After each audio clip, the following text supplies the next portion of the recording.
And this is the stuff that I focus on mainly, is these environmental issues, you know, the geotechnical and funding and political aspects handled by other people on our team. But what I want to show here is there are a lot of sensitive environmental resources in this area. The main one being old growth redwood. And on both of these maps, the old growth redwood is the dotted pink stuff. And you can see the current alignment in black is right through a bunch of old growth redwood. At the top here, the darker red dotted is kind of mature forest. It was cut. It's approaching 100 years old now, so it's starting to look really nice. And it's not as important, sensitive. I don't know what words to use. It's the old growth redwood's kind of that big one, and then right below that we have 100-year-old redwood forest. It's supplying habitat for spotted owls. It will be habitat for marbled murrelets before too long. Those are big, beautiful trees. It's right around the Mill Creek campground area, so it's that's important as well. We're considering that as well. We also have two major creeks here. There's Wilson Creek, which kind of comes down from here, and then on the top side is Mill Creek. Mill Creek is a prime spawning ground for coho salmon. Coho salmon are endangered. The Smith River population is kind of crucial to the southern Oregon, northern California population of coho salmon. And the main breeding ground for them within the Smith River watershed is the Mill Creek area. So that highway would be within that Mill Creek watershed. Luckily, it's not like crossing it multiple times and running along it. We're kind of midway up the slope for a few miles of it, but still putting some new highway within that watershed, it does have the potential to impact the coho salmon. It's something that we're very aware of and talking to National Marine Fisheries about, trying to get a handle on that. Within that old growth redwood, we have marbled murrelets. There are definitely breeding marbled murrelets within the park there. The portions where the highway might go through the old growth redwood right here are very beautiful old growth redwood stands that we assume they do have populations of breeding marbled murrelets in there, so that's going to be a big issue if we're putting the highway through there. We're talking to the U.S. Fish and Wildlife Service and California Department of Fish and Wildlife about that. Overall wildlife connectivity is a big issue for us. If we put in, the one route there is 11 to 15 miles long. Shorter routes are like 3 miles long. That becomes a wall for wildlife moving between kind of the coast and more interior populations. That came up with, after they did the Prairie Creek bypass, they noticed some animals weren't really traversing the bypass there. In particular, like elk. The metapopulation dynamics of elk, so some of those elk populations on the west side of the Prairie Creek Highway aren't doing as well anymore because they're not connected to inland. The animals aren't moving back and forth. And this has the potential to do a similar thing. These are going to be this highway is going to be kind of on the side slope, which means there will be larger cuts and fills associated with it. So it's not just 60-foot wide highway. It's 60-foot wide pavement plus 100 feet on either side of a cut or fill slope. With some of them approaching 600 or 700 feet wide in some of the larger areas. There's also cultural sites throughout this area.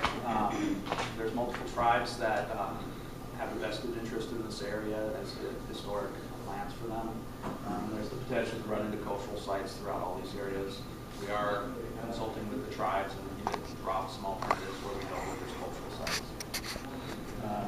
We are in the coastal zone for some of this. You can see the coastal zone kind of outlined in blue here. We're definitely hitting the coastal zone in a couple areas, so we'll be dealing with them.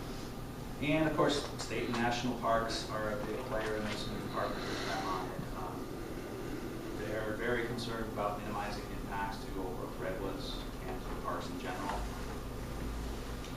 And I can go into this more with the questions, but one of the things that I want to point out, kind of biologically, what we're looking at is, nobody wants to cut down old growth redwoods that I've run into yet. Everybody wants to avoid that if they can. However, it might not be an option. What we're looking at is the two main ones that have come up. there's, the way this is panned out, like here's the slide, and so and there's this ridge running along here, and this is sliding down to the ocean. And from those previous photos, you can probably see there's no way to like back off of that slope except to like pop the highway out over to the other side of the ridge, to the inland side of that ridge. So once you do that, you kind of popped over to here, you run along the inland side. Now you've got to get back to the existing highway. So where do you do that? Either you do it immediately after the slide right here and punch through Old Growth Redwood, or you go all the way around all the Old Growth Redwood and you end up in the Mill Creek area trying to find a way back to the highway. There's also the possibility of tunneling behind the slide. That becomes like a mile-plus long tunnel, about a mile and a quarter, which is a very long tunnel to be made. It's also somewhat geotechnically unstable in there, as you can see from the slides. They think they can put a tunnel behind that slide plane, but want to study it more. Geotech kind of said it's, they're skeptical of whether it would work. We're trying to keep it on the table because the footprint of that would just be a couple acres at each end of the tunnel.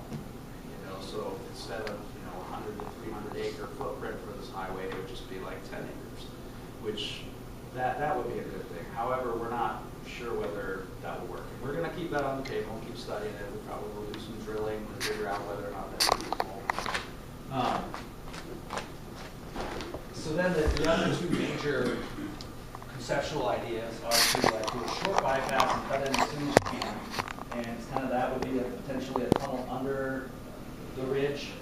And this one is cutting through old growth forest. It's about a quarter mile through old growth forest, about 2 acres.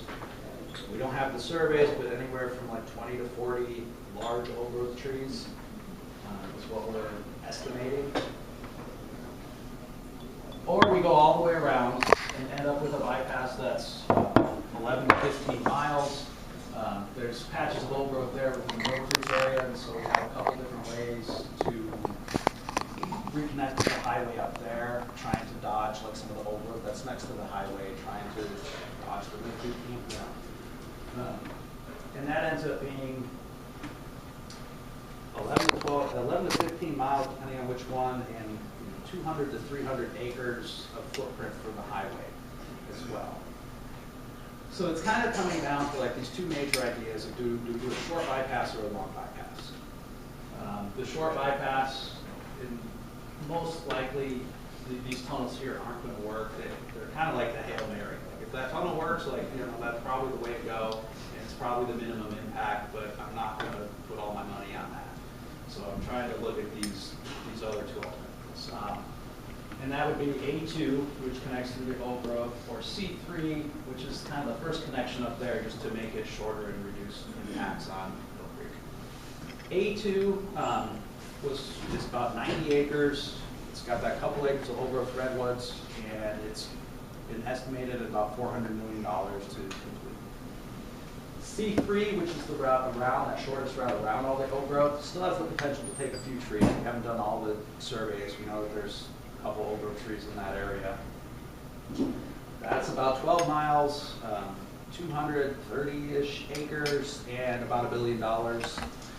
Those costs keep going up every time they recalculate them every year.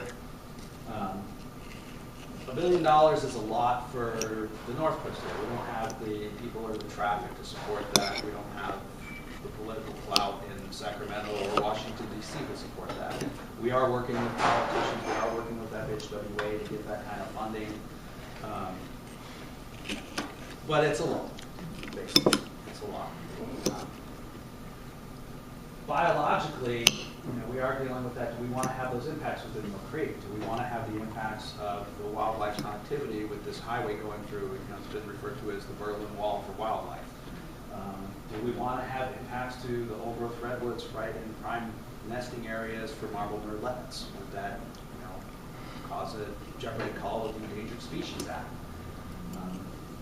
What's better? Should we just take the impacts to the old growth redwoods, or should we go all the way around and have all the impacts associated with that? Is this going to pit coho salmon against marbled murrelet to see who wins? A lot of issues biologically that we're struggling with, and we've invited all the agencies to talk about it, having regular meetings just over the biological issues with the agencies. in one way I really like this project because it's real biological issues with very important decisions to be made.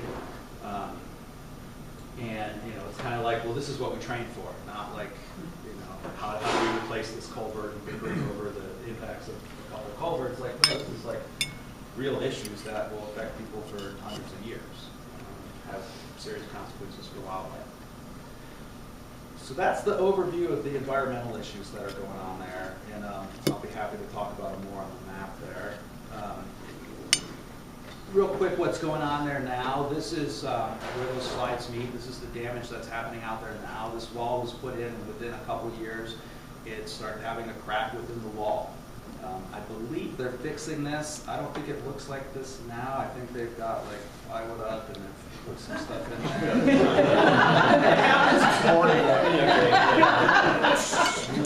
This is from last year. It doesn't look like this now. Which is one of the problems. Like it's sliding fast enough out there that, like, even internally at Caltrans, like, if we're not working directly on that emergency project, we're not getting the updates to know exactly what construction's done out there. Because we're working on other things like the Eureka Arcata corridor, or trying to figure out where the bypass will be, not just, that little situation of what are we doing with that particular wall. But that's the kind of issues we're dealing with out there. We're seeing these kind of cracks. We're seeing, that wall's moving, and not just inches, it's getting into feet, that are in the gap there. There's little failures in the roadway around culverts. And then I want to touch on the issue of what do we do when there's a major slide there. Typically, what we've been doing is building small walls. We get a small slide, it takes out the shoulder of the highway, or potentially one lane of the highway, so we put in a wall and repave the highway, and we have our lane back, or we get our shoulder back. Kind of small stuff. You get one lane delayed traffic there, so you have to stop and wait for a while. But the highway's open, traffic continues. Eventually, we open up 2 lanes for a year before the next slide happens.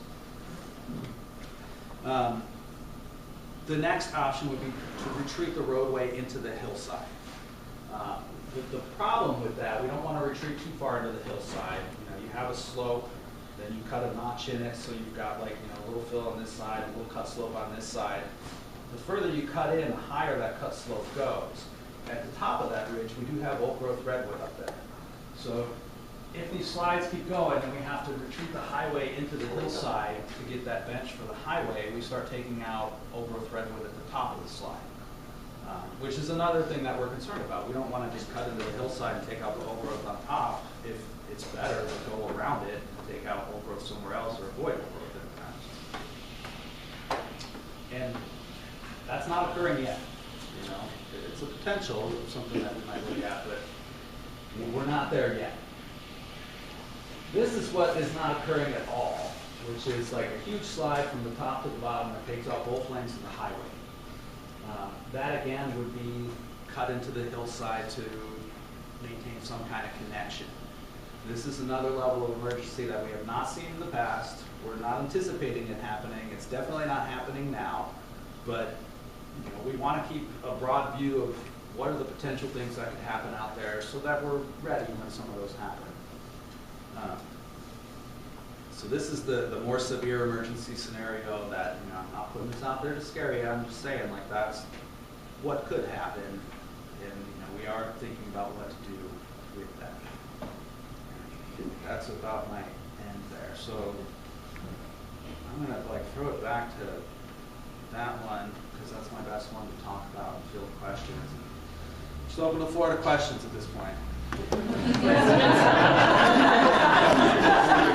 Your hand went up first. Yeah, well, every environmental permit I've ever been involved with has a lead agency or a decision maker. And so you've got resources and balancing resource effects, and you've got financial issues, and you've got safety issues, and you've got access issues. You've got all those things.